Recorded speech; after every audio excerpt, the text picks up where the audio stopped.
Hapa ndio maajabu ya tokeo la Bikira Maria Nyakijogo hapa katika parokia ya Mugana, jimbo Katoliki la Bukoba. Hapa ndio Nyakijogo namuona, na hali kama hii ambapo Bikira Maria alitokea miaka mingi iliyopita. Unavyoona palivyojengwa, hii sio sehemu tu kwamba imejengwa, huu ni mwamba, na hapa chini kunapita maji. Unavyoona hapa unaona haya maji, na chini kuko hivi. Hii ndio hali halisi ya tokeo la Bikira Maria na maajabu yaliyoko hapa katika hiki kituo. Na kama unavyosikia nje huko maji yanapita, na haya ndio maajabu ya pekee kwa Bikira Maria wa Nyakijogo. Nakushukuru Mungu kwa wema wako na fadhili zako. Unavyoona hapa ndio kanisa kidogo, na hali halisi unajionea.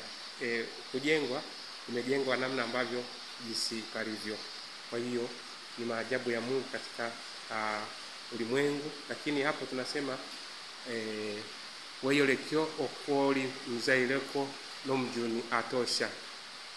Ujionyeshe mama kwamba wewe ni mama kweli na mwenye neema na msaidizi wetu, mama wa msaada. Kwa namna ya pekee ndio hivyo tunavyoweza kujionea hali halisi katika maajabu ya mama yetu Bikira Maria, mama wa wote, mama wa ulimwengu, mama wa shauri jema, mama mkombozi, mama mwenye usafi wa moyo. Haya ndio maajabu ya hapa. Kwa yule ambaye hajawahi kufika Nyakijogo iko hivi. Huku chini ni pango kabisa ambapo ndo tokeo la Bikira Maria.